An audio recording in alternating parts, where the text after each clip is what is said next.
పెళ్ళి ఇష్టం లేదు, ఎంగేజ్మెంట్ ఆపడానికి ఏదైనా సజెషన్ ఇమ్మని అడిగా. మీరు సజెషన్ ఇవ్వడానికి వస్తారనుకుంటే ల్యాప్టాప్ పట్టుకుని వైఫై వాడుకోవడానికి వచ్చారా? ఇచ్చాను కదండి ఒక ఐడియా. ఇచ్చావులే బొక్కలో ఐడియా. నీకంటే ఆ ధోని గారిని అడిగిన మంచి ఐడియా ఇచ్చేవాడు. ఏంటండి బూతులు మాట్లాడుతున్నారు? నాకు వచ్చే కోపానికి ఇప్పుడు బూతులే వస్తాయి మరి.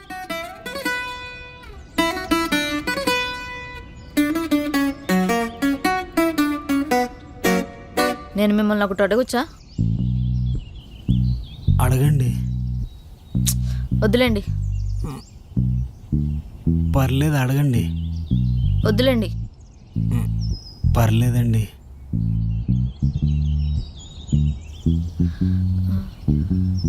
నాకు ఇలా పెళ్లి ఫిక్స్ అయింది కదా, మీకేం బాధగా లేదా? అనిపిస్తుందండి.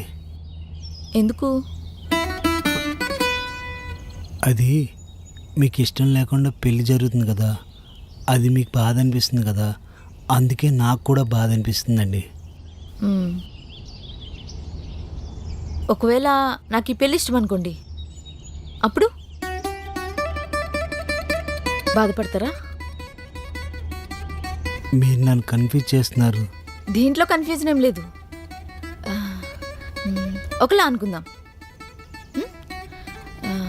నాకు ఈ పెళ్ళి ఇష్టమో కాదో నేను మీకు చెప్పలేదు.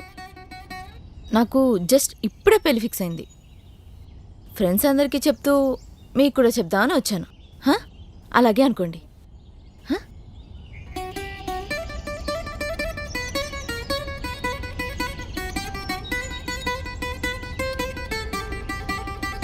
Hi engineer sir,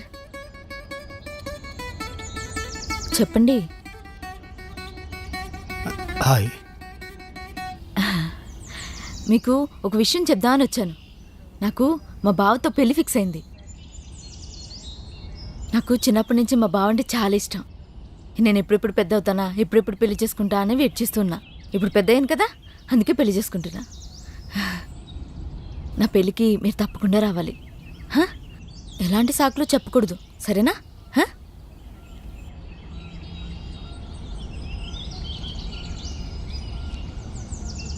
ఇప్పుడేమనిపిస్తుంది? కాలుతుంది. కాలుతుంది.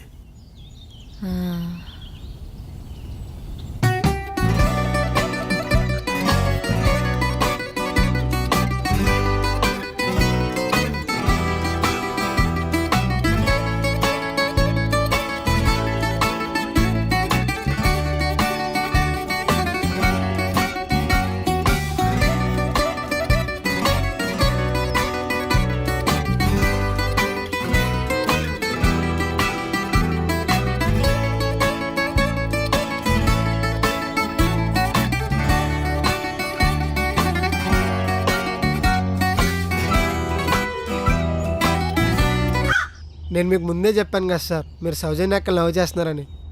మీరే నా మాట వినలేదు. అయినా అదేంట్రా నాతో అలా చెప్పించేసింది? అప్పటి వరకు నాకు కూడా క్లారిటీ లేదురా. సరే, ఇప్పుడు క్లారిటీ వచ్చింది కదా సార్, వెళ్ళి మాట్లాడండి. అరే, వాళ్ళ నాన్న సంగతి తెలుసు కదరా. లాస్ట్ టైం కొట్టడానికి వచ్చాడు, ఈసారి చంపేయడానికి వస్తాడు.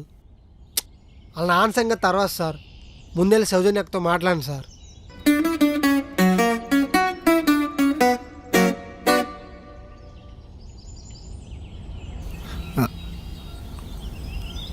సౌజన్య గారు,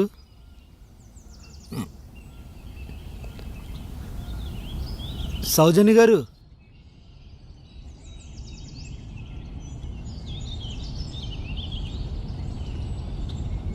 ఏంటి, బర్నాలు కావాలా? బర్నాలేంటండి? అదే కాలుతుందన్నారుగా, బర్నాలు కావాలేమోనని రాసుకోవడానికి. జోకులు వద్దండి ప్లీజ్. చెప్పండి.